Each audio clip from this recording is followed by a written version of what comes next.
Amen, amen. Qui est béni? Qui est content d'être là? Est-ce que tu regrettes d'avoir fait le déplacement? Alléluia, ça ne fait que commencer. Il y aura encore de très bonnes choses.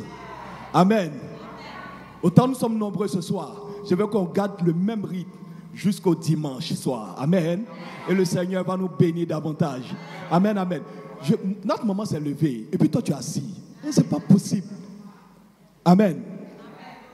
Si quand maman se lève, il faut te lever. Ça veut dire que ça annonce de grandes choses. Amen. Alors ce soir, nous allons continuer toujours dans cette même cadence. Dis avec moi cadence. Cadence. Vous savez, le Seigneur s'est choisi ses oins. Il s'est choisi lui-même ses oins. Et ce soir, je crois que moi personnellement, particulièrement, je suis béni d'être là. Amen. Et je bénis encore la vie de notre papa qui a lancé cette plateforme pour cette jeunesse. Amen. Est-ce qu'on peut acclamer encore le Père? C'est un homme de vision. Amen, amen. Alors, ce soir, nous allons accueillir notre deuxième orateur. Amen. Nous allons recevoir l'apôtre. J'ai cru entendre des choses ici, là. J'ai dit, nous allons recevoir l'apôtre. Non, je préfère rester ici. Je dis, nous allons recevoir l'apôtre. Arnold. Qui m'aide à terminer? On va recevoir l'apôtre Arnold. J'ai cru entendre quelque chose ici. On va recevoir l'apôtre Arnold. Est-ce qu'on peut acclamer son serviteur? Est-ce qu'on peut acclamer son serviteur? Jusqu'à ce qu'il monte. Jusqu'à ce qu'il monte. Alléluia, alléluia.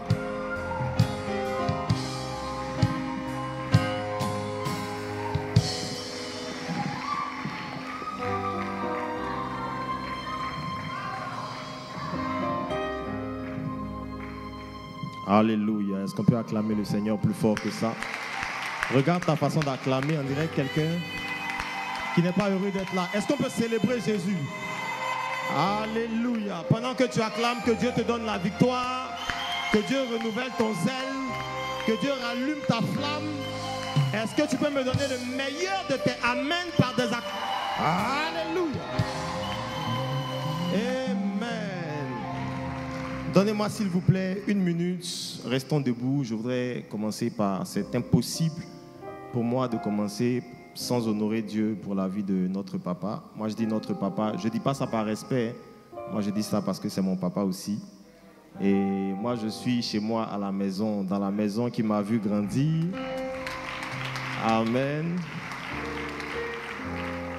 Je connais tout le monde ici, sauf les nouveaux. Je connais tous les anciens, tous les pasteurs. En tout cas, c'est une grande fierté, c'est un grand honneur pour moi d'être à la chaire ce soir. Ce pupitre a vu passer tellement d'hommes et de femmes de pointe que c'est un grand privilège. Je voudrais s'il vous plaît que vous puissiez m'aider à honorer Dieu pour la vie de Papa Amazou. Acclamons le Seigneur s'il vous plaît.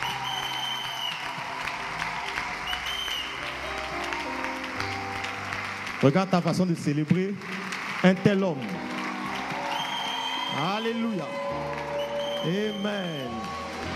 Et pendant qu'on célèbre Dieu pour la vie de papa, on a le privilège d'avoir maman avec nous ce soir. Elle nous fait le grand honneur d'être là, de participer. Acclamons Dieu pour maman. Merci beaucoup maman pour ta présence. Merci pour l'accueil. Et puis merci au pasteur. Je reconnais le pasteur Roger, je reconnais le pasteur Raoul, le pasteur Etche. Que Dieu vous bénisse. Merci beaucoup. Vous savez, je vous donne une petite anecdote avant de commencer. C'est que le pasteur Amazou a été mon professeur à l'école biblique. Et la première fois que j'ai vu le pasteur Amazou entrer en classe, il était venu nous enseigner sur le sujet de la foi. Et il nous a donné une redéfinition de Hébreux chapitre 11, verset 1 que je ne vais jamais oublier. Et quand il a fini, je me suis dit, mais quel est ce monsieur? Il prêche avec une telle profondeur. C'est un grand, grand homme de Dieu que nous avons ici. Et nous bénissons Dieu pour sa vie. Amen. Amen. Et puis, des rendez-vous comme ceux-ci sont...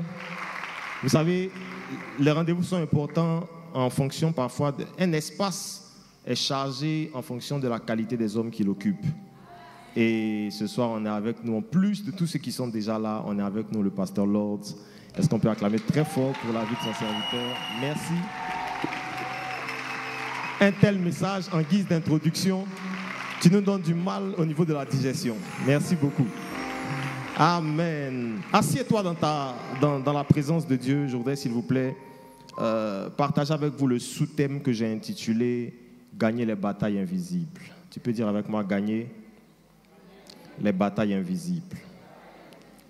Répète ça une deuxième fois avec plus de passion, s'il te plaît.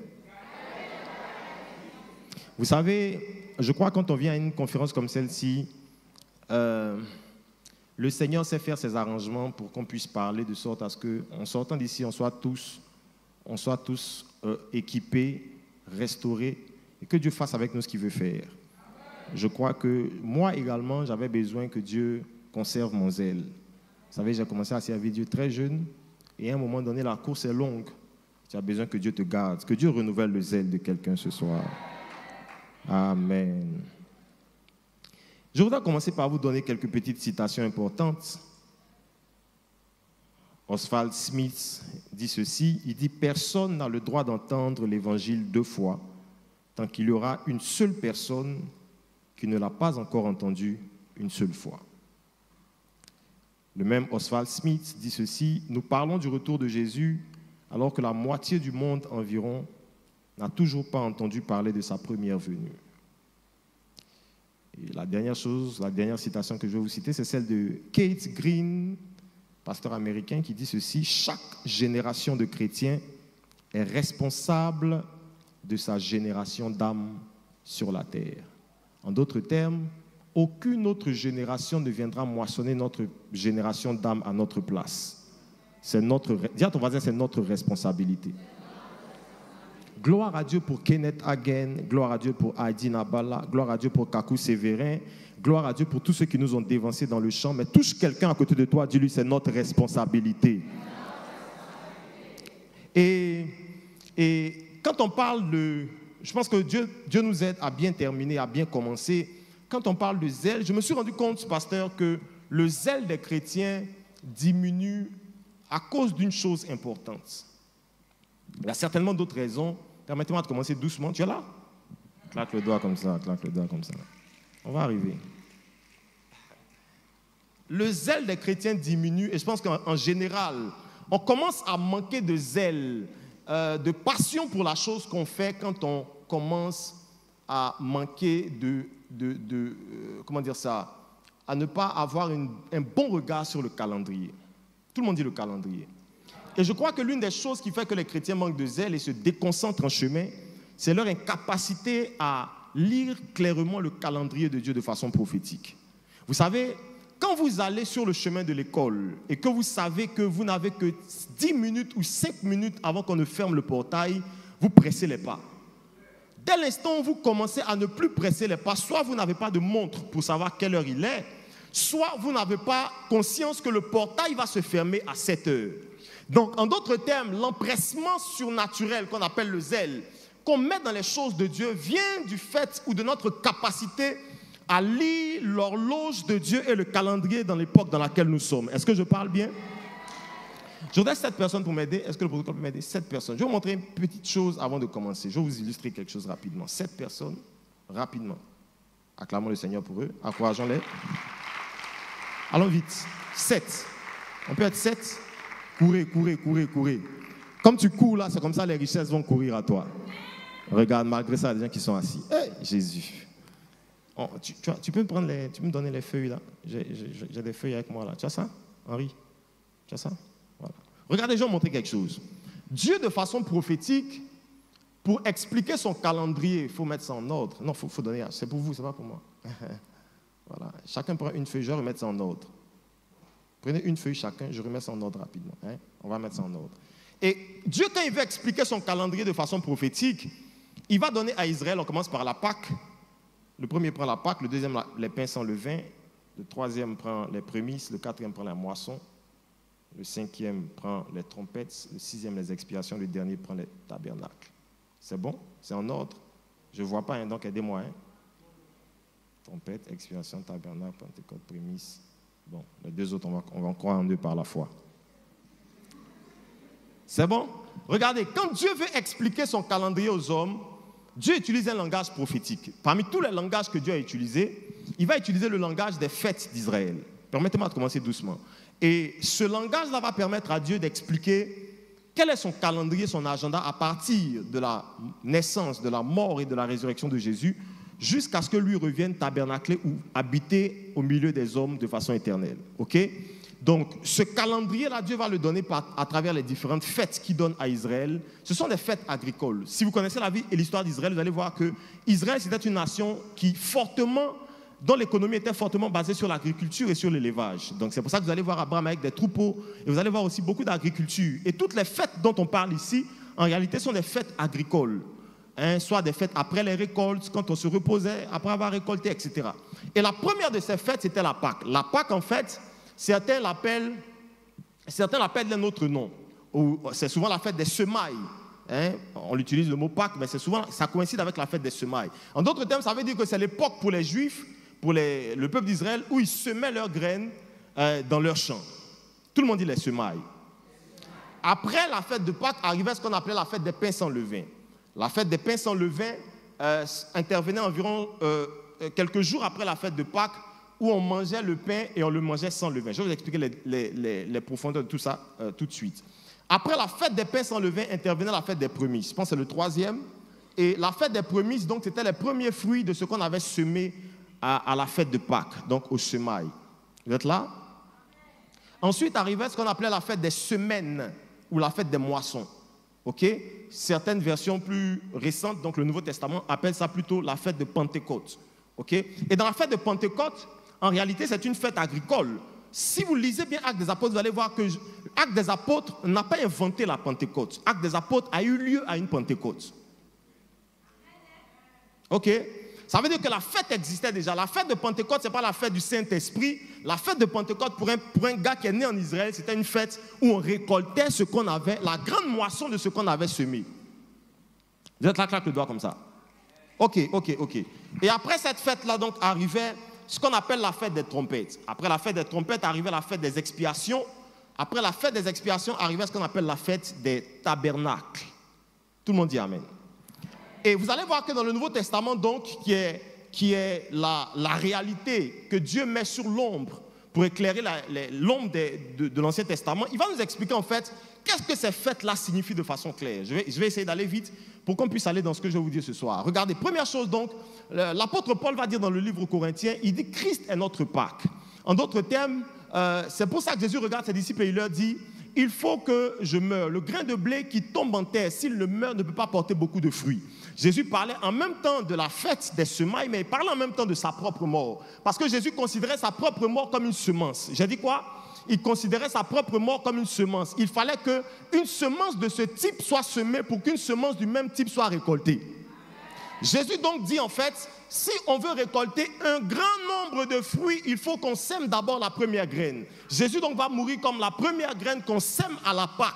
C'est pour ça que la Pâque correspondait exactement avec la fête des semailles. Il fallait que Jésus meure à un calendrier précis, à une époque précise, comme une semence de Dieu dans l'humanité pour récolter une nouvelle race d'hommes et de femmes.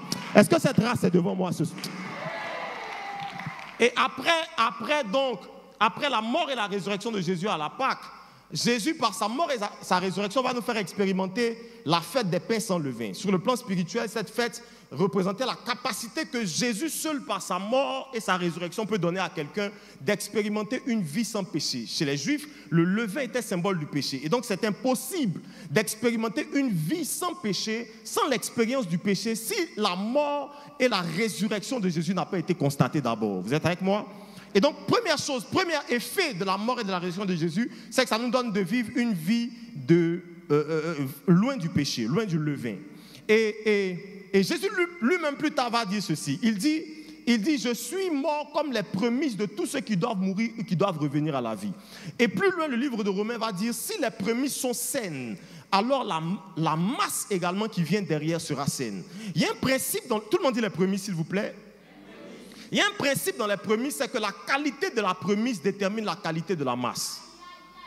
En d'autres termes, la façon dont les prémices reviennent à la vie, la façon dont les prémices sont récoltées va déterminer la façon dont la moisson ou la grande moisson sera. Les prémices sont déterminantes parce qu'en fonction de ces prémices, on pouvait voir à quel genre de moisson il fallait s'attendre. Et regardez, claque le doigt si tu es là, claque le doigt bien, regardez ce qui se passe. Jésus donc, quand on faisait la fête des prémices, c'était une fête spéciale. On prenait les premières gerbes qui sortaient des champs, on les liait comme ça. Donc ça faisait plusieurs, comme un balai là. Vous voyez comment on fait les balais là? Il y a plusieurs gerbes qui sont liées ensemble et on les tenait par le bout et puis on agitait comme ça la gerbe. Et si la gerbe gardait ses fruits, enfin sa récolte, ses grains, c'était une bonne graine, enfin c'était une bonne récolte. Mais si en agitant, la gerbe perdait ses grains, c'était une mauvaise récolte qui arrivait. En d'autres termes, on devait tester la qualité des prémices pour s'attendre à la qualité ou non de la moisson. C'est pour ça que lorsque Jésus meurt, il ne fait pas que mourir. La Bible dit dans Hébreux chapitre 9 que Jésus, à partir du verset 22 et suivant, il va aller dans le lieu très saint du tabernacle céleste.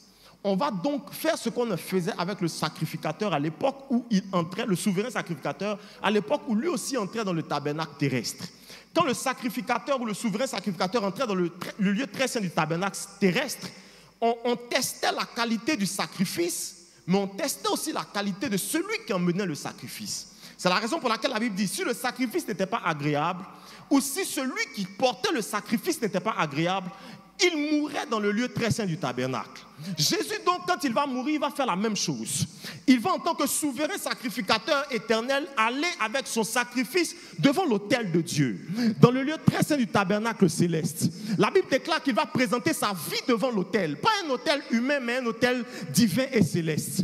Et la Bible dit que Dieu va éprouver, tester la qualité de la mort et de la résurrection de Jésus. En d'autres termes, quand Jésus revient de sa mort, c'est une preuve que le sacrifice de la mort et de la résurrection de Jésus a été approuvé. Et si ce sacrifice a été approuvé, alors la masse qui vient derrière sera saine. Parce que les prémices, parce qu'aux prémices, on testait la qualité du sacrifice qui était apporté. Vous êtes avec moi? Claque le doigt, j'avance un tout petit peu. Et juste après les prémices, donc, devait arriver la moisson, ou la Pentecôte. Pentecôte pour parler de 50 jours ou 49 jours après la semence ou après les semailles. En réalité, la Pentecôte n'intervient pas 50 jours après. La Pentecôte est le 50e jour. Ok? Elle intervenait 49 jours, ce qui signifie 7 fois un cycle de 7. Donc, c'est un cycle de perfection totale où on testait la qualité de la semence. Et on pouvait donc sortir une moisson qui est égale à la semence qu'on a semée. Suivez-moi très bien, s'il vous plaît. À la Pentecôte, donc, ce qui va se produire à la Pentecôte dans Actes des Apôtres, c'est que non pas seulement le Saint-Esprit va descendre, mais ce qui va se produire à la Pentecôte, c'est qu'on ne va pas seulement entrer dans une fête, on va entrer dans une saison.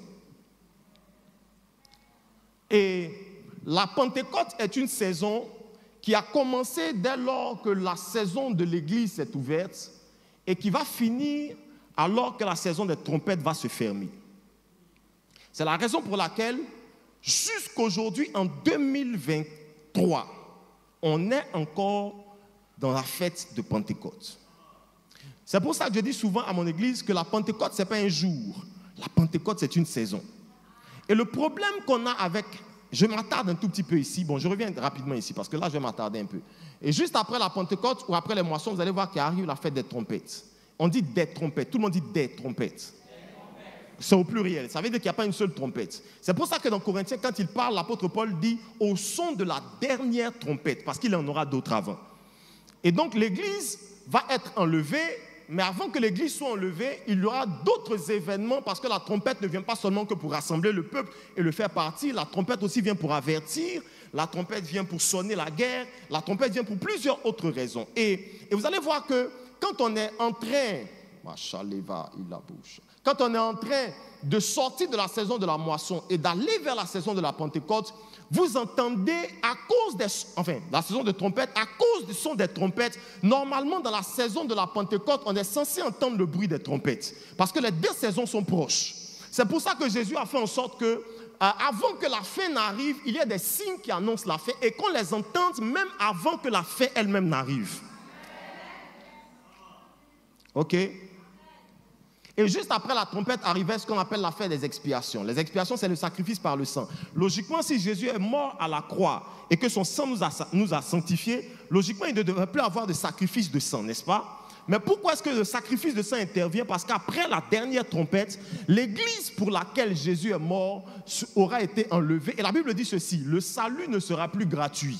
Le salut va être offert au prix d'un nouveau sang, mais pas celui de Jésus, au prix de ton propre sang. Ça veut dire que si tu rates l'enlèvement de l'église, tu vas pouvoir encore être sauvé si tu acceptes de payer ton salut par ta propre vie. C'est pour ça que l'expiation représente ce que la Bible appelle dans l'Apocalypse la saison des tribulations. En d'autres termes, c'est la saison où le monde va connaître de grandes souffrances et où celui qui va décréter, ou plutôt qui va déclarer vouloir marcher avec Jésus, va le payer de sa vie. C'est pour ça qu'il y a encore une autre expiation, après l'expiation par le sang de Jésus. Et ensuite, après cette période de l'humanité, va arriver ce que la Bible appelle les tabernacles. Dieu va venir tabernacler, va venir habiter indéfiniment, éternellement avec nous. Apocalypse dit ainsi, et il régnera sur la terre au siècle des siècles avec lui, avec eux. Je reviens un tout petit peu entre les prémices, les moissons et les trompettes. Regardez. En réalité, quand vous allez voir, on est encore dans la saison où nous sommes encore dans la saison de la moisson. Et je dis que le manque de zèle qu'on a vient du fait qu'on n'arrive pas à lire la saison dans laquelle on est. En réalité, toutes les saisons qui commencent et qui sont en train de tirer à leur fin, Jésus va les illustrer de cette façon. Il illustre cette saison-là par la montre, l'aiguille de la montre. Quand dans le Nouveau Testament, il parle des ouvriers qui entrent dans la moisson, dans le champ de quelqu'un pour moissonner. Vous avez déjà lu ce texte? J'ai lu le texte tout à l'heure. Vous avez déjà lu? Si tu n'as pas lu, on va t'imposer les mains sur les joues. Et Jésus va parler d'ouvriers qui ont commencé le travail dès les premières heures. Il va parler d'ouvriers qui sont entrés dans le champ à la dernière heure. Prenons les heures de travail ici pour que ce soit simple dans notre esprit. Le travail commence par exemple à 8h ou 9h, ça dépend, et le travail s'arrête autour de 16 ou 17h. Supposons que le travail chez toi s'arrête à 17h, il commence à 8h. Et quand on commence à travailler à 8h, logiquement, qui va au travail ici, le matin, qui travaille? Quand tu arrives au bureau à 8h le matin, tu n'as aucune pression. Même si tu as une grande charge de travail, tu n'as pas de pression. Parce qu'il n'est que 8 heures. Et je crois que les générations qui nous ont précédés n'avaient pas la même pression que nous, parce qu'il n'était que tôt le matin quand ils entraient dans le champ. Mais quand tu as une charge de travail élevée et qu'on commence à arriver autour de 16h30 et 17h et qu'il te reste un tout petit peu de temps et une grande charge de travail, ta façon de travailler commence à changer. Tu commences à travailler plus vite parce que tu es conscient qu'il te manque peu de temps et beaucoup de choses à faire. C'est ainsi que Jésus va dire ceci. Quand il parle, le pasteur a lu le texte tout à l'heure, quand il parle de la saison de la moisson, il leur dit, vous dites qu'il vous reste encore 4 mois. Jésus va parler de notion de temps, parce que dans l'esprit de ses disciples, ils avaient encore beaucoup de temps avant que le temps de la moisson ne finisse. Il leur dit qu'en fait, on n'est plus dans le temps où on a beaucoup de temps, on est dans le temps où on est dans l'urgence. C'est pour ça que je vous dis, levez les yeux maintenant et voyez.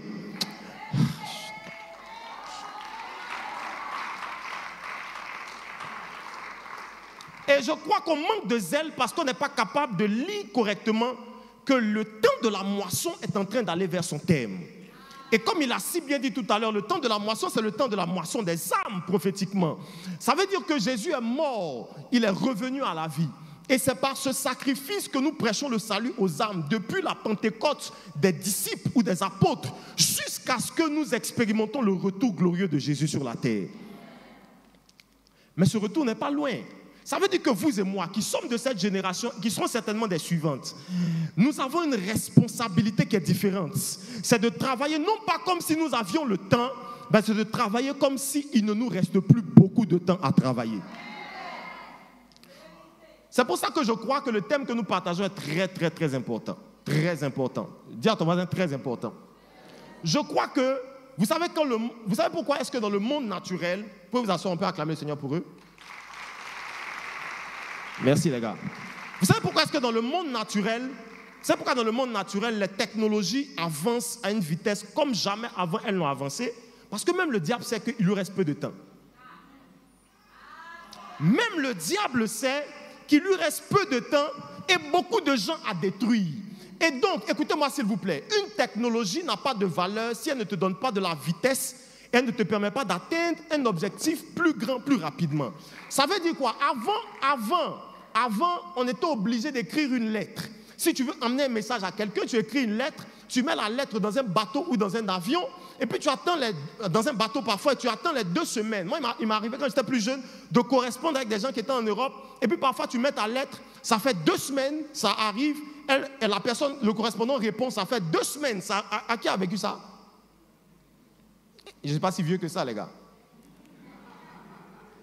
Et on en avait des correspondants en Europe, tu écris, ça fait 2 semaines, le courrier. La personne répond, ça fait 2 semaines, ça revient. Et donc, on ne peut pas être efficace si on prend autant de temps pour faire une seule tâche. Et donc, quand une technologie arrive, elle vient pour raccourcir le temps et pour rendre efficient le résultat. C'est pour ça que même dans le monde, aujourd'hui, les technologies avancent. Parce que le diable sait qu'il lui reste peu de temps et une grande jeunesse à détruire. Mais je prie au nom de Jésus que le diable touchera à tout le monde, mais il ne te touchera pas toi. Est-ce que tu es là pour dire amen? C'est la raison pour laquelle le thème qu'on partage parle non seulement de vision, mais il parle aussi de stratégie.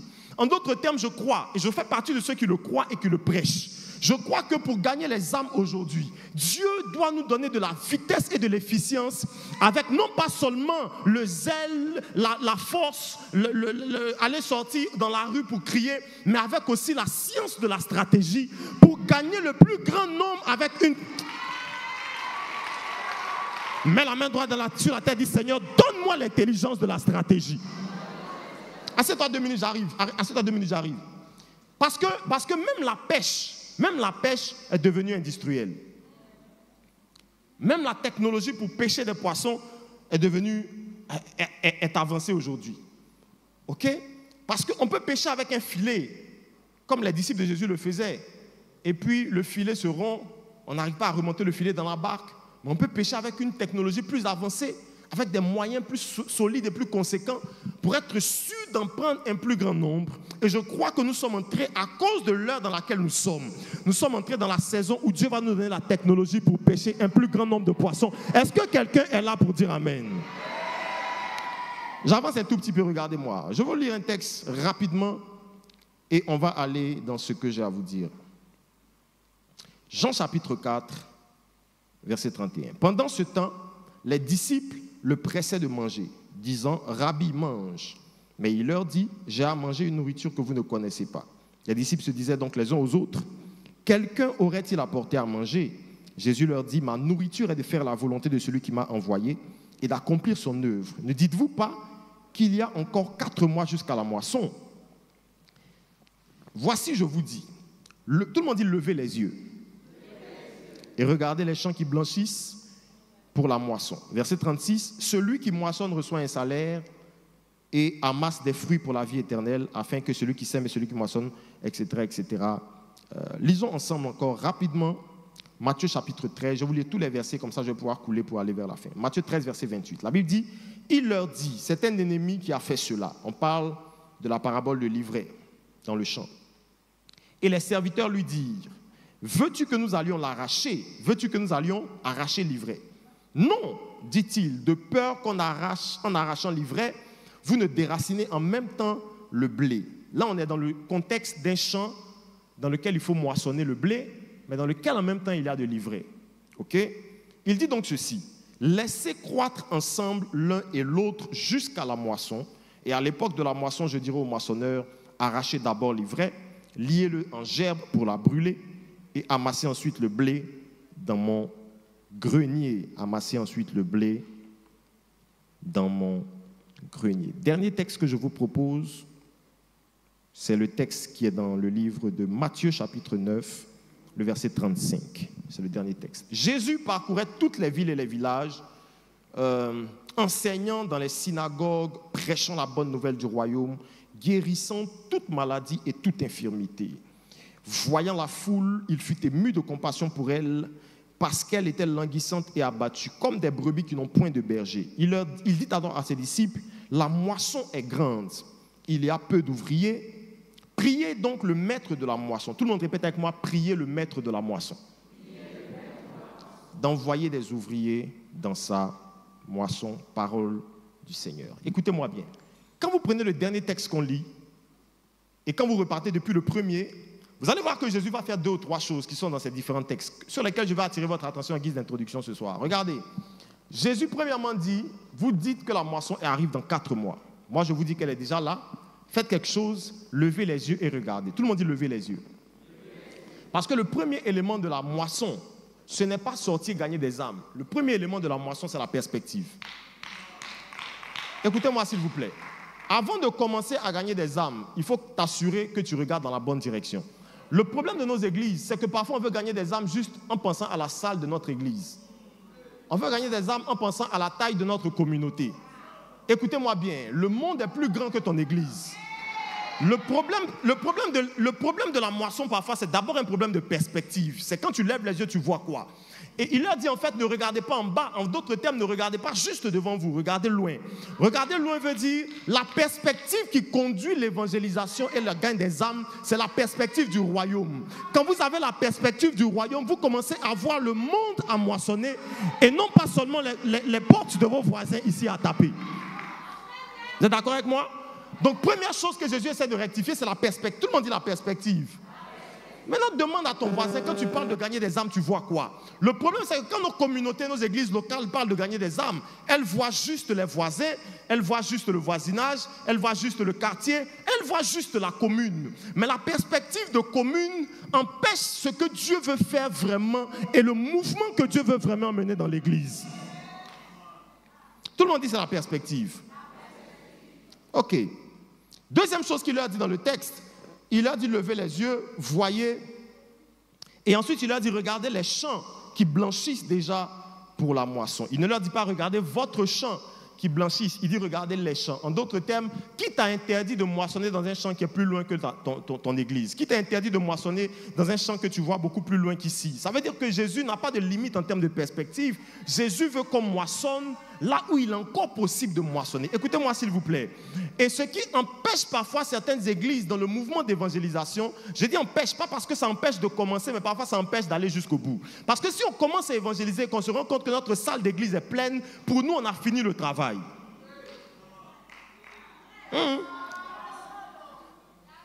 À chaque fois qu'on a un espace et qu'on pense évangélisation en termes de l'espace dans lequel on est, on va travailler en fonction de remplir l'espace. C'est pour ça que Jésus essaie de tirer leur perspective. Mets la main droite sur la tête, dit Seigneur, et tire ma perspective. Dis ça plus fort s'il te plaît, dis ça plus fort. C'est la première chose qu'il faut réussir à faire, c'est que Dieu réussisse à étirer notre perspective. Et deuxième chose qu'il faut réussir à faire, c'est qu'il faut se rendre compte de ce que j'appelle le besoin de stratégie. Parce qu'on arrive à une époque où en même temps qu'on doit moissonner le blé, en même temps, il y a du livret dans le champ. C'est pour ça que Jésus dit, en fait, ne vous pressez pas à moissonner. Il leur donne une méthode. Parce que chaque évangélisation sans méthode est un suicide. Chaque évangélisation sans méthode, aucune évangélisation n'est standard. Il n'y a pas d'évangélisation, il n'y a pas de méthode qui fonctionne. Il y a juste une méthode inspirée de Dieu et du ciel qui permet de moissonner en fonction du contexte et de la réalité qui est devant nous. Est-ce que je peux parler maintenant?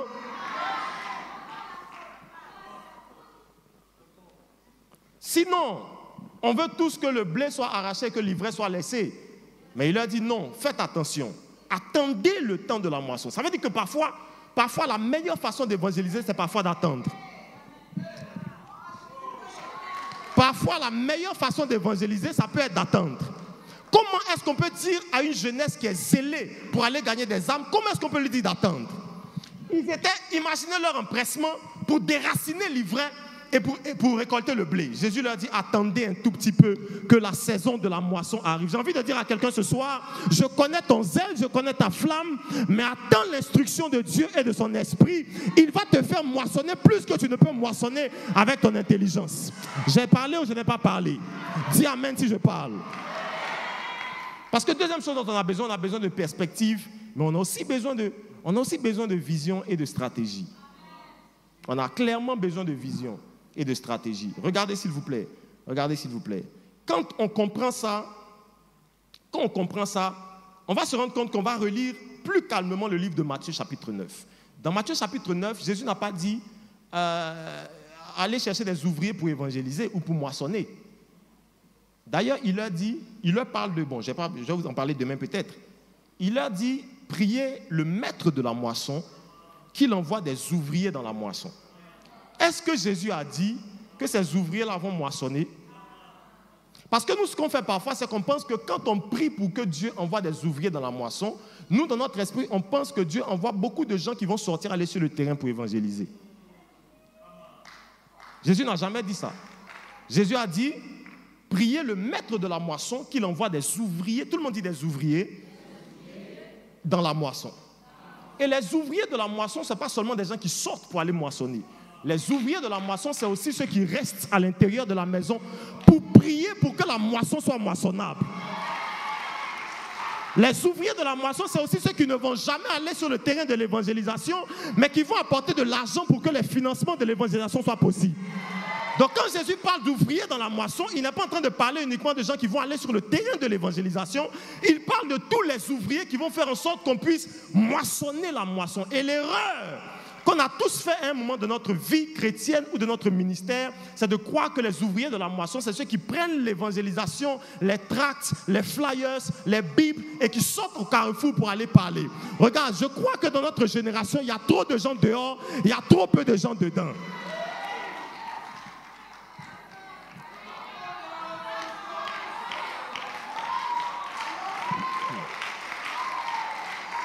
Parce qu'en voulant moissonner le champ, on a oublié que la moisson est une activité surnaturelle. On a oublié qu'on ne peut pas prendre l'âme d'un individu si on ne l'a pas pris dans le règne de l'esprit. On a oublié qu'avant de gagner le cœur de quelqu'un par l'évangile, on doit gagner son cœur dans le monde spirituel. Et j'en vous dis quelque chose. Je peux vous parler? J'en vous dis quelque chose. Je crois que, papa, le nombre de chrétiens qui rétrogradent et qui ne sont pas fermés dans nos églises est correspondant à la façon dont on les a moissonnés. La plupart, écoutez-moi s'il vous plaît, écoutez-moi 2 minutes. La plupart d'entre nous ont été moissonnés par une belle fête. La plupart d'entre nous ont été moissonnés par une belle église. La plupart d'entre nous ont été moissonnés par une invitation. Certains d'entre nous ont été moissonnés par un repas après le culte. Jamais certains d'entre nous ont été moissonnés par la prière. Et donc quand une âme qui n'a pas été moissonnée par la prière arrive à l'église et que l'église commence à vaciller, cette âme ne peut pas rester attachée à Jésus parce qu'elle n'a pas été moissonnée. Je prie que Dieu élève des hommes et des femmes qui commencent à moissonner les âmes. Est-ce qu'il y a des guerriers de la prière qui veulent aller chercher les âmes? Est-ce que je parle? Dis amen s'il te plaît. Parce que le travail de la moisson commence dans la prière. Le travail, je répète, de la moisson commence dans la prière. Le travail de la moisson commence dans la prière. Commence à genoux, commence dans les cris, commence dans le jeûne, commence dans les veillées, commence dans les cris, dans les supplications. Si vous ne priez pas, vous ne pouvez pas arracher les âmes des hommes entre les mains de l'ennemi.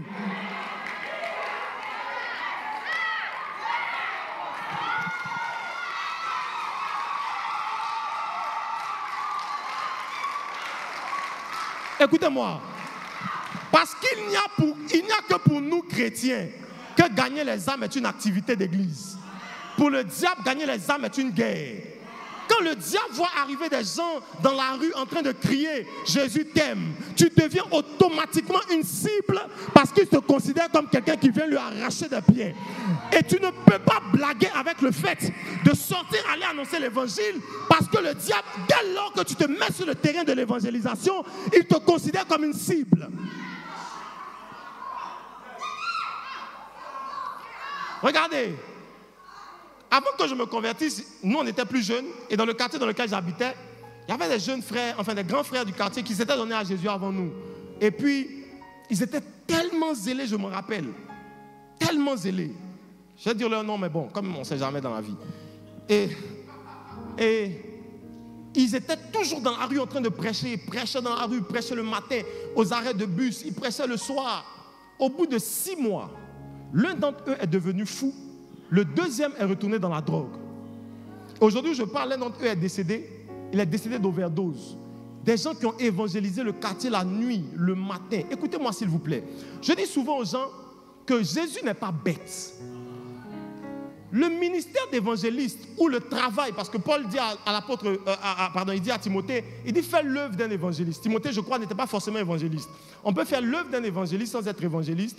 On peut avoir un ministère d'évangéliste. Mais toujours est-il que tout ce qui concerne l'onction évangélique, c'est une onction qui doit être soumise à une autorité. Pourquoi?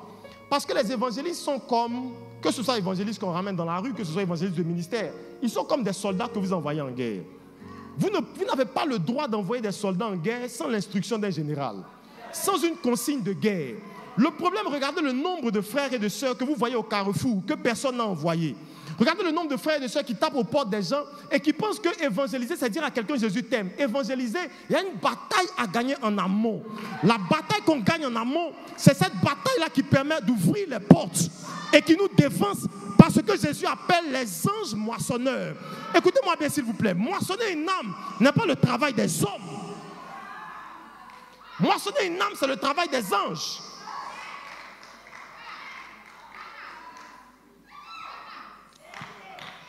C'est pour ça que dans le Nouveau Testament, vous allez voir qu'il n'a pas eu dans le Nouveau Testament, à partir de l'église de Jérusalem, il n'a pas eu d'évangélisation.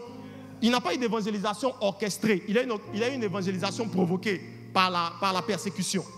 Mais dès lors que l'évangélisation provoquée par la persécution commence à porter des fruits, regardez le réflexe des colonnes de Jérusalem. Automatiquement, on envoie l'apôtre Barnabas sur la ville d'Antioche pour aller recadrer. Regardez bien, Antioche n'a pas été gagnée par Barnabas et Paul. Antioche a été gagnée par des jeunes évangélistes zélés qui passaient dans les rues, qui parlaient de Jésus. Mais dès lors que l'apôtre Paul et l'apôtre Barnabas arrivent à Antioche, on n'entend plus parler de ces évangélistes. Parce qu'une chose est d'évangéliser, une autre chose est d'emmener le règne de Dieu quand on évangélise.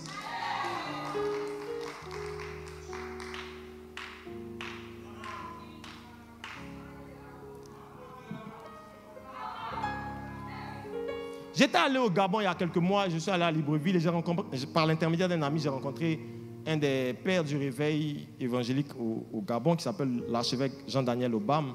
Je l'ai rencontré, il m'a raconté une histoire tellement intéressante. Il m'a dit qu'à l'époque, au début de son ministère, il était très pasteur, église, conférence, ministère, etc., etc. Jusqu'à ce qu'un jour, le Seigneur l'interpelle par une situation qu'il a vécue. Il était fatigué, il était sorti de maladie et ses enfants spirituels ont décidé de l'emmener un peu se reposer dans une petite forêt à l'intérieur du Gabon. Et quand il arrive dans cette forêt, il entend des chants dans la forêt. Et il demande, mais qu'est-ce qui se passe dans la forêt et tout ça? Et on lui dit qu'il y a une chorale qui se retire là dans cette forêt-là chaque jour de la semaine pour chanter, adorer Dieu, prier, intercéder pour le Gabon et tout ça. Et donc il se rapproche de la chorale et puis il demande au responsable de la chorale, mais pourquoi est-ce que c'est dans ce lieu spécifiquement que vous venez prier, intercéder? C'est un lieu reposant, il y a un cours d'eau, il y a la forêt, c'est très beau. Et ils vont lui raconter l'histoire de ce lieu. Ils vont lui dire en fait que derrière là, le bâtiment que tu vois, c'est la toute première église qui a été construite au Gabon par un missionnaire anglais. Et juste quand ils étaient en train de visiter le bâtiment, juste derrière le bâtiment de l'église, il y avait une pierre tombale. Et il était écrit le nom de ce missionnaire anglais. Et il a demandé, mais c'est le tombeau de qui? On lui dit, c'est le tombeau de ce monsieur qui a évangélisé le Gabon et qui a bâti la première église. Et il leur demande, mais pourquoi est-ce que c'est ici que vous vous retirez? Ils lui ont expliqué l'histoire de ce missionnaire. Ce missionnaire a intercédé, il a débroussaillé la forêt là tout seul. Il n'y avait absolument rien. Il a créé un petit périmètre dans la forêt. Il a mis une case en bois et il est resté dans cette forêt pendant plusieurs semaines en train de réclamer les âmes du Gabon dans cette forêt. Et la Bible, l'histoire raconte que ce monsieur a été enterré là parce qu'il est resté là jusqu'à en devenir malade et mourant. Et sa femme, le sachant, a demandé qu'il revienne se faire soigner en Angleterre. Il a dit, si c'est au prix de ma vie et de mon sang que le Gabon doit être sauvé, je vais être enterré là. Il est mort là dans l'intercession et la prière pour réclamer les âmes d'un pays. Et quand il a vécu cette expérience, l'archevêque m'a dit, il dit, tu sais mon fils, à partir de cette expérience, mon rapport avec la mission, l'intercession pour les âmes a changé. Parce que, étant à Libreville, il ne sait pas le prix que quelqu'un a payé dans la prière. Pour qu'un jour, lui, entende l'évangile à une croisade. Et puis, soit touché par le message qu'il entende. Parce que la plupart d'entre nous croient que se retrouver à une croisade évangélique par hasard, se retrouver à une conférence comme celle-ci, c'est par hasard. J'ai entendu parler de Jésus, j'ai été vivement touché, c'est par hasard. On a tapé à ma porte, on m'a prêché la bonne nouvelle, c'est par hasard. Je me suis converti, je suis venu dans une église, c'est par hasard. Beaucoup d'entre nous ignorent qu'il y a quelqu'un qui, dans le secret de ses genoux, a payé le prix par la prière. Et je prie qu'en plus de trouver des gens qui vont aller dehors, que Dieu trouve des gens qui vont aller dedans, se mettre à genoux dans la prière, réclamer les âmes de ce pays. Où est cette génération pour dire Amen? On raconte l'histoire de celui qui a été le père du réveil amérindien il y a quelques années, autour des années 1700-1800. Il s'appelait David Brainerd. David Brainerd a prié jusqu'à ce que ses genoux en soient usés. Il a prié jusqu'à ce qu'il soit malade, dans le froid, dans la faim. L'histoire raconte qu'il se couvrait avec des peaux douces pendant l'hiver. Il dormait à même le sol. Le sol était glacé, mais il intercédait couché à même le sol, réclamant les âmes des Amérindiens. Alors que l'Angleterre était en train de coloniser l'Amérique et qu'il y avait des peuples autochtones qui ne connaissaient ni Dieu, ni l'évangile, ni la foi, ce monsieur a payé le prix dans la prière. Il a refusé de retourner en Angleterre. Il s'est installé en Amérique. Il a prié, intercédé, jusqu'à ce qu'au bout des années 1700, dans une grande croisade, près de 600 Amérindiens donnent leur vie à Jésus le même jour.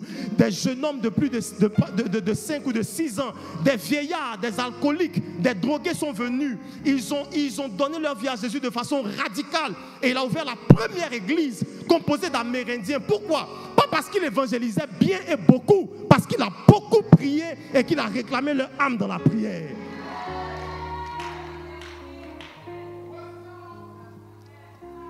J'ai envie de me poser la question, où sont ceux qui croient encore au pouvoir de la prière? Où sont ceux qui croient encore que par la prière, on peut aller arracher le quartier, on peut aller arracher la commune, on peut aller arracher le pays? Où est cette génération qui croit que quand on emmène le feu de la prière, même les murs de l'ennemi ne peuvent pas résister? Où est cette génération qui croit que même quand le diable retient des âmes, si on se met ensemble pour parler en langue, comme dans la chambre haute à la Pentecôte, réclamant que le feu descende du ciel, parlant en langue de envoie le feu sur notre époque. Où est-ce ceux qui croient encore en la prière pour aller arracher des âmes entre les mains de l'ennemi? Parce que les plus grands réveils de l'histoire ont commencé par la prière. Est-ce que j'ai besoin de vous expliquer? Est-ce que j'ai besoin de vous expliquer tout ce qu'on connaît déjà dans la littérature évangélique?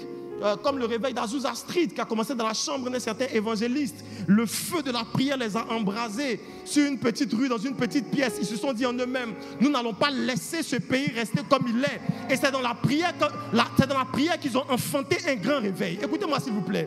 Vous savez que quand vous avez envie de voir une génération sauvée, vous êtes enceinte. Et entre l'instant où vous êtes enceinte et l'instant où vous devez accoucher, une femme enceinte qui veut accoucher ne peut pas échapper à la table d'hospitalisation. Si vous voulez vraiment accoucher ce que vous avez dans le cœur, vous n'êtes pas capable d'échapper à la table de la prière. Vous devez retourner sur la table de l'hospitalisation, qu'on vous ouvre le ventre et que dans la douleur, aucun bébé ne s'enfante en dehors de la douleur. Il n'y a aucun réveil qui s'enfante juste parce qu'on a mis des gens dehors. Le réveil s'enfante parce qu'il y a eu des gens qui ont payé le prix. Où sont les hommes et les femmes qui, après cette conférence, vont décider de payer le prix par la prière pour aller arracher Abidjan entre les mains de l'ennemi? Trop, c'est trop. Écoute-moi et j'annonce à Satan et à sa belle-mère: tu as joué avec les générations précédentes, mais une génération arrive. Cette génération, c'est la génération des hommes et des femmes qui croient au pouvoir de l'intercession et qui croient qu'on peut arracher une génération. Ah, dis avec moi, fire!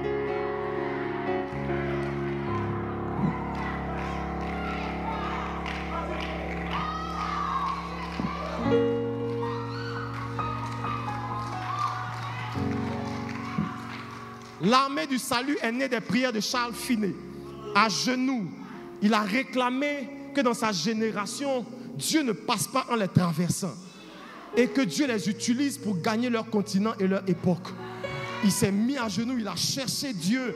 Et Dieu l'a utilisé pour faire des choses extraordinaires. Un certain pasteur écossais s'appelait David Livingstone. Il a été fondateur plus tard des missions Living Water et tout le reste. Moi, je suis étudiant des écoles Living Water. Plus de 2 siècles après, son travail a influencé les nations parce que c'était d'abord un homme de prière. Et dans notre génération, dans la génération Internet, Facebook, Twitter, TikTok, on a oublié le pouvoir de la prière. On croit que le ministère se fait par des vidéos, par des petites coupures, par des montages. Le ministère se prend à genoux. Les âmes se gagnent à genoux. Est-ce que Dieu peut encore compter sur une jeunesse qui croit au pouvoir de la prière, qui va s'enfermer, même quand papa n'aura pas dit demain on a veillé, qui vont dire nous-mêmes, pasteur, nous on a veillé pour les âmes. On va les réclamer dans la prière. On va aller les chercher dans le... Est-ce que Dieu peut trouver des hommes comme ça ici? Dis-moi amen que j'aille vers la fin.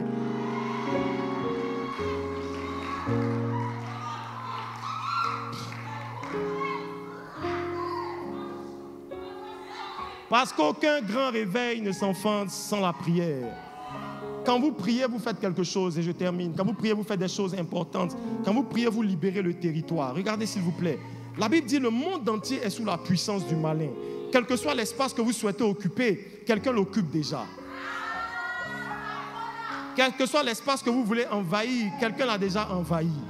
Le diable occupe déjà l'espace. C'est la raison pour laquelle vous ne pouvez pas emmener le règne de Dieu dans un espace si vous ne commencez pas à le récupérer dans la prière. Et par l'intercession, par la prière, on récupère le territoire. Pourquoi est-ce qu'on récupère le territoire? Parce qu'écoutez-moi bien, même les hommes ont été faits de la poussière de la terre. Celui qui contrôle la terre contrôle les hommes. Écoutez s'il vous plaît, je vais vous dire quelque chose. Celui qui contrôle la terre contrôle les hommes. C'est la raison pour laquelle si je deviens président de la République, je peux dire à tous les Ivoiriens, aux 23 millions d'Ivoiriens, ce que je veux qu'ils fassent. Parce que celui qui est le maître de la terre est le maître des hommes qui y vivent. Et vous ne pouvez pas prendre le contrôle des hommes qui sont dans un territoire si vous n'avez pas d'abord récupéré le territoire lui-même. Quand Jésus guérit cet aveugle, il lui dit quelque chose qui m'a semblé étrange. Il lui dit, après t'avoir guéri, il dit ne retourne pas au village. En quoi est-ce que la cécité de cet homme est liée avec la terre de laquelle il était originaire? Parce que la plupart de nos problèmes viennent du fait qu'on habite dans un lieu qui est encore sous contrôle de l'ennemi. Et on ne peut pas récupérer des âmes dans un espace où le diable a encore sa mainmise. C'est pour ça que par l'intercession, dis à ton voisin, on récupère le territoire. Que Dieu donne à cette jeunesse de récupérer Abidjan. Que Dieu donne à cette jeunesse de récupérer la Côte d'Ivoire.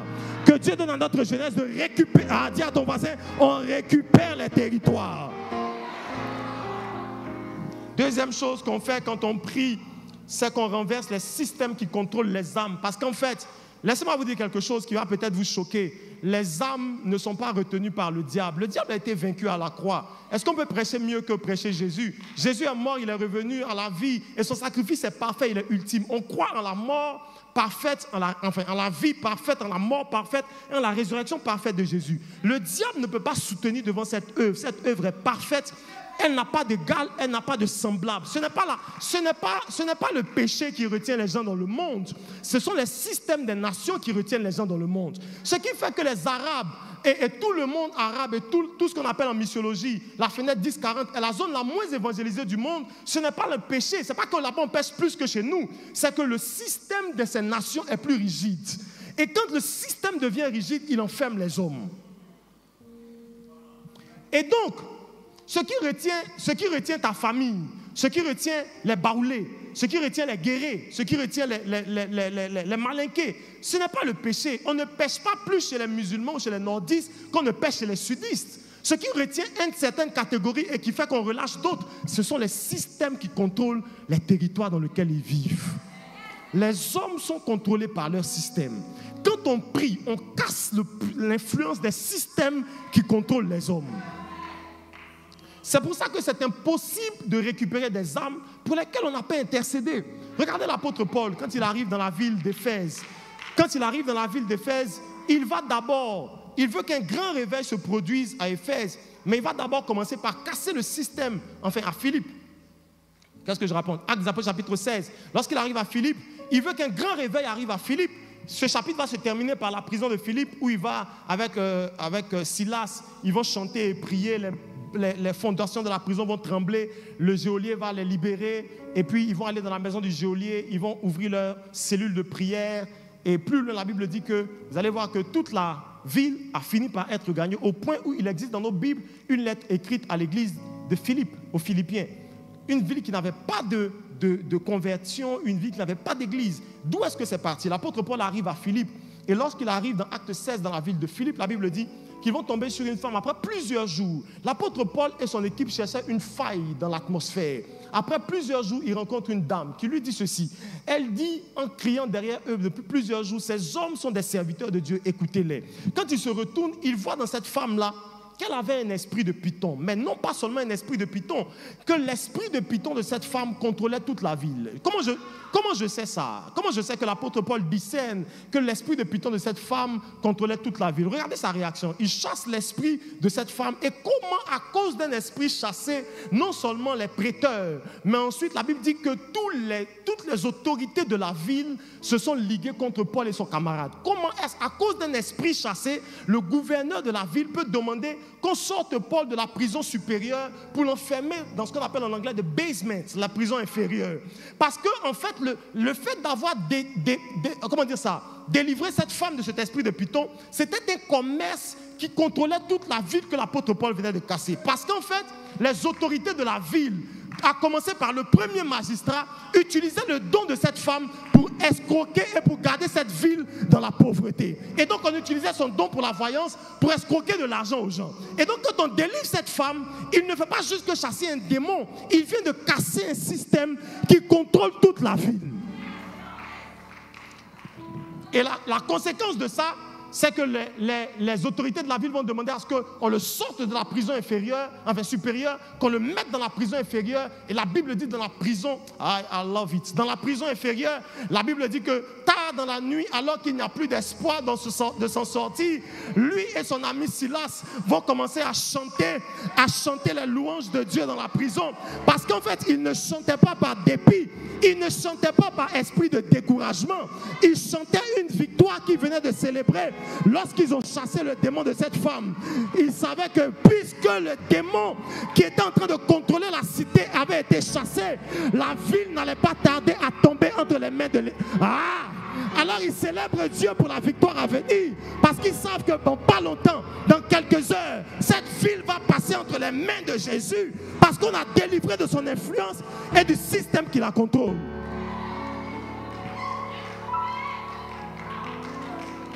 Quand on prie, les amis, on casse le système qui contrôle les hommes. Et la plupart d'entre nous ne croyons plus au pouvoir de la prière.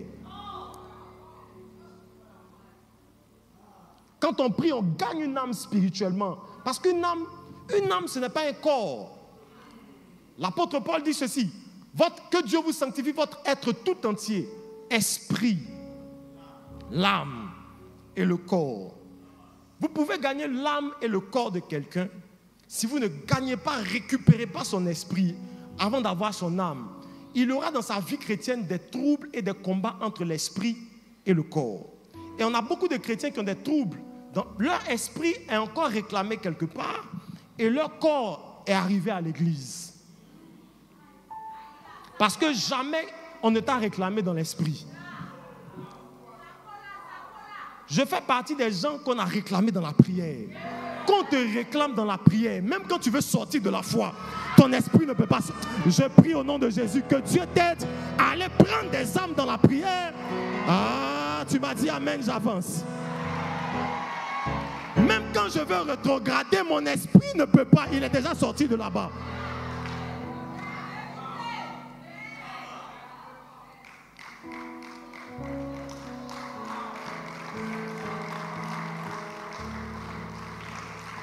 Parce que les grandes conquêtes, laissez-moi terminer, les grandes conquêtes commencent par les grandes intercessions. Et je crois que quand papa instiguait cette conférence, il a à cœur une grande moisson d'âmes. Et j'ai envie de dire à sa jeunesse et à son armée, allez chercher les âmes dans la prière. Allez les chercher dans le monde spirituel. Allez les chercher à genoux. Ne vous lassez pas de prier. Priez jusqu'à ce que vos genoux soient usés. Priez même quand vous ne voyez pas les gens arriver à l'église. Parce que le problème avec nos évangélisations en termes d'activité de programme, c'est qu'on se décourage quand on a fait 2, 3, 4 évangélisations et que les gens ne sont pas venus remplir la salle. Mais ceux qui prient pour les âmes peuvent prier pendant 2 ans. Ils peuvent prier pendant 1 an. Ils peuvent prier pendant 1 mois. Ils savent que lorsque la moisson va arriver, les âmes vont courir vers un lieu où leurs âmes ont été, où leurs esprits ont été réclamés dans la prière. Mettez-vous à l'autel, mettez-vous dans l'église, mettez-vous à la chaire. Maman, donnez la permission à nos petits frères de se mettre dans l'église et d'appeler les âmes des gens dans ce quartier. Ils ne sauront pas pourquoi, mais leur âme va être attirée par ici.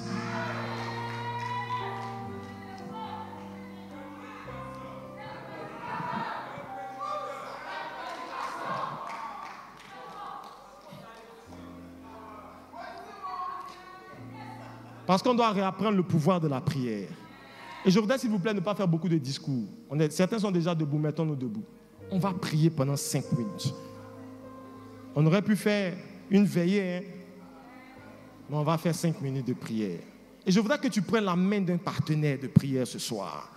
Et que tu dises à Dieu, s'il te plaît, envoie des ouvriers dans la moisson. Les problèmes de la moisson se solvent par la prière. Il dit, si vous avez un problème quelconque dans la moisson, priez le maître de la moisson. Est-ce qu'on peut prier le maître de la moisson ce soir? Est-ce qu'on peut parler en langue? Est-ce qu'on peut réclamer les âmes dans ce quartier, les âmes dans cette commune, les âmes dans ce pays? Est-ce qu'on peut réclamer les âmes ici? Est-ce qu'on peut appeler les âmes ici? Des âmes viennent de partout. Écoutez le message sur cet autel. Des âmes viennent de partout, de toute la ville. Entendre l'évangile prêché par la bouche de notre papa. Est-ce que tu peux réclamer des âmes? Élève ta voix. Retonama, bratonama, rengege bro, sopare de vos, radanama alebro, sopanemara, retande lebrou saneva, raga mao revosa. Est-ce qu'il y a quelqu'un qui peut prier? Shavavavava pana, reponeva alibros, kande marivo sopa, raganama bro, sopere deva. Réclame les âmes, réclame cette commune, réclame la capitale, réclame ce pays. Reponava, Shabababa, Lande, Biramano, Sandelevrosa, Inshababala, Rekomaneva Dabos, Rikandeleba Iva, Rababababa. Où sont ceux qui croient au pouvoir de la prière?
Comme ça, il y a un feu pour la prière qui est en train de descendre.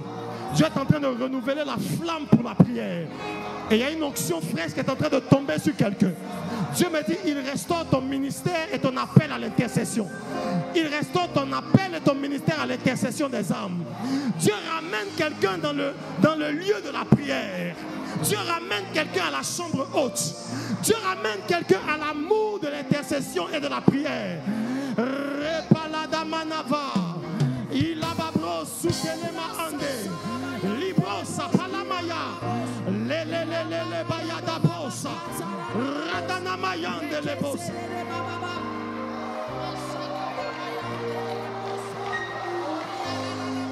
Yes, il y a un nouveau feu qui tombe sur toi. Il y a un nouveau feu qui tombe sur toi. Et tu étais sorti du lieu de la prière. À partir de cette soirée, tu ne te retiendras plus dans la présence de Dieu. Tes genoux vont se mettre à terre. Tu ne te... Alema andele baa. Regegege brandele bos. Yes, yes, yes, yes, yes.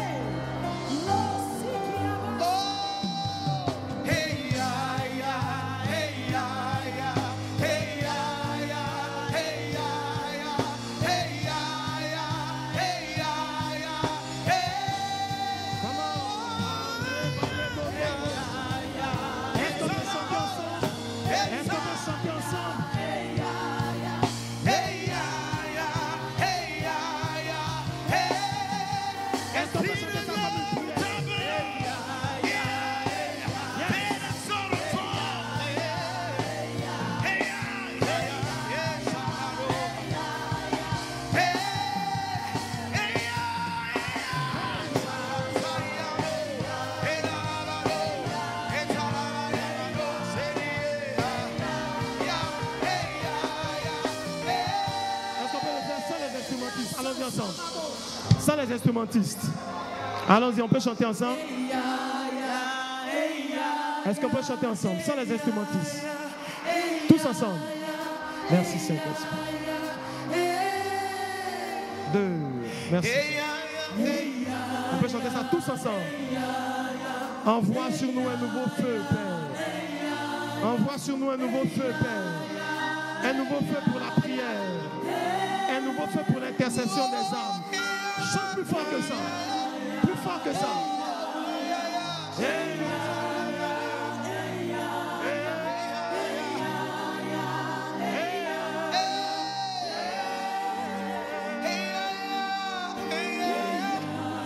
Une dernière fois, plus fort.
Extraordinaire. Extraordinaire. Extraordinaire. Wow. Powerful. Acclame bien, acclame bien, acclame bien. Si tu as été nourri, acclame bien le Seigneur. Waouh, waouh, waouh, waouh, waouh, waouh, waouh. Waouh, quel message.